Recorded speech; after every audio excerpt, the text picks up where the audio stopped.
Riot a enfin officiellement rendu Arcane canon. Et ça va évidemment apporter plein de changements vis-à-vis des biographies des champions qu'on retrouve sur League Universe notamment, surtout du côté de Piltover et Zone. Mais ça veut aussi dire qu'il faut réfléchir à comment Arcane va s'imbriquer dans l'immense univers de Runeterra qui existe déjà. C'est un monde à la magie débordante, que ce soit la magie spirituelle, la magie céleste, la magie élémentaire, la magie runique.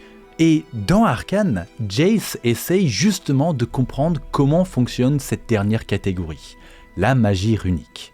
Dans un de mes récents fun facts, j'avais rapidement parlé de ma théorie qui relie le Hextech développé par Jace et Victor et les runes de pouvoir que Ryze a trouvées à travers Runeterra pendant des siècles de recherche. Maintenant qu'Arcane est devenu canon, cette théorie est devenue d'autant plus plausible et je pense qu'elle mérite clairement une vidéo à part entière pour expliquer tous les détails.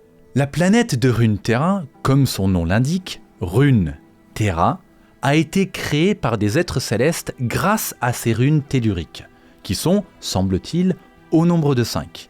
Ce sont ces mêmes runes qui sont utilisées dans le jeu League of Legends. La rune rouge, domination, la rune jaune, précision, la rune verte, résolution, la rune bleue, sorcellerie, et la rune turquoise, inspiration. Ce sont des artefacts à la puissance inimaginable, qui ont malheureusement été trouvés et utilisés par les mauvaises personnes dans le passé, donnant lieu aux guerres runiques. Heimerdinger en parle dans Arcane justement. Vous ne comprenez absolument pas les enjeux. Mais c'est normal. C'est un fardeau que moi seul ici peux porter. Le temps. J'ai vu ce que donnait ce pouvoir entre de mauvaises mains.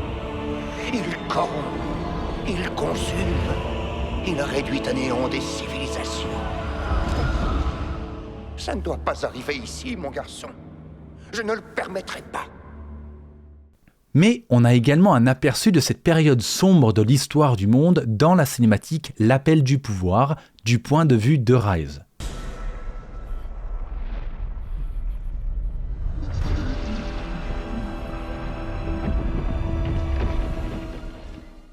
Dans cette même vidéo, à la toute fin, on voit qu'il est en possession de 4 des 5 runes telluriques. Et on sait comment il les a trouvées d'ailleurs. La rune rouge, on voit justement dans la cinématique que Ryze combat un néantin pour arriver à la récupérer. Oui, c'est un néantin et non pas un veilleur. Pour la rune jaune, on apprend dans l'histoire Un vieil ami que Ryze l'a récupérée au Freljord. Un village dirigé par son ami Yago s'en servait pour repousser les attaques de trolls depuis des années. Malheureusement pour eux, la sécurité du monde passe avant la sécurité d'un petit village freljordien. La rune bleue se trouvait au fond du lac souterrain de Elia, sur les îles Bénies. On apprend dans le roman Ruination que c'est cette rune qui donnait aux eaux de la vie leurs propriétés magiques et régénératives. Et la rune verte se trouvait à Shurima. On apprend dans la bande dessinée Terre brûlée que Ryze a affronté Brand pour arriver à la récupérer. J'aime bien parce que ça fait 4 médias différents pour expliquer comment Ryze a trouvé ces runes. Une cinématique, une nouvelle, un roman et une bande dessinée. Par contre, il y a quelques incohérences à droite et à gauche à travers tout ça, comme Riot en parlait justement dans leurs vidéos où ils expliquent leurs intentions pour le futur du lore de Runeterra. Et ça, c'est sans parler des éclats de runes qui sont des cartes dans Legends of Runeterra. Mais si on se colle strictement à la cinématique de l'Appel du pouvoir, on peut affirmer que Ryze a bien en sa possession 4 des 5 runes telluriques qui correspondent donc aux runes domination, précision, résolution et sorcellerie. La seule qui manque, c'est celle d'inspiration. Maintenant, pour la partie sur Arcane. C'est grâce à une rencontre spectaculaire avec un mage runique que Jace a son premier aperçu de la magie. Et c'est ça qui l'a motivé pendant des années à faire ses recherches. Certains pensent d'ailleurs que ce mage est Ryze, moi de mon côté, non. Plus tard dans la série, on voit différentes inscriptions runiques à travers les travaux de Jace, et aussi quand il arrive enfin à faire fonctionner sa nouvelle technologie Hextech. Ces inscriptions-là n'ont pas de signification particulière, mais dans la deuxième partie de la série, quand Victor élabore le Hexcore, les inscriptions dessus sont facilement reconnaissables. Domination, précision, résolution et sorcellerie. Vous l'avez remarqué, les 4 mêmes runes que Ryze possède enfermées dans la pétricite. Au moment dans la série où Victor explique à Jace ce nouveau projet, il dit « Si les légendes disent vrai, Les mages ne sont pas contraints à l'invocation de simples fonctions. Il est dit que l'arcane s'exprime à travers eux. On apprend donc qu'ils basent leurs recherches sur les légendes et les écrits qui leur sont disponibles. Ils font des recherches sur la magie et c'est ainsi que Victor a trouvé ces 4 symboles runiques clés. Mais il en manque une. La rune de l'inspiration, celle que Rise n'a jamais trouvée et qui n'a pas été mentionnée ailleurs dans le lore disponible d'ailleurs. Et si personne ne l'a jamais trouvée, c'est donc normal que Jace et Victor n'aient pas réussi à trouver d'informations dessus.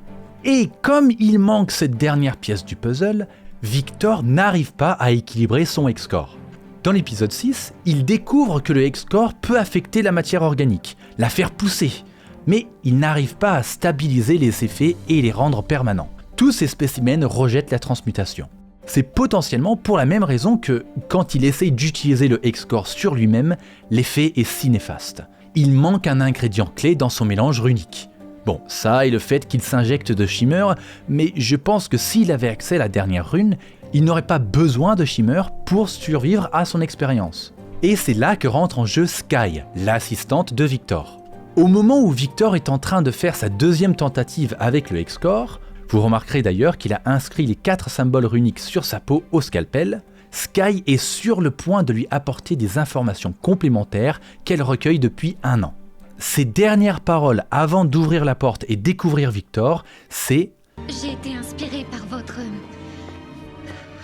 Tout ce que vous faites m'inspire. » L'inspiration. Mais ce n'est pas tout. Le cahier qu'elle tient dans ses mains, turquoise avec des bordures dorées, calqué sur les couleurs de la rune inspiration dans le jeu League of Legends. Alors, je veux bien croire aux coïncidences, mais là, ça en fait beaucoup. Et surtout, il ne faut pas oublier que c'est Fortiche qui a fait ça.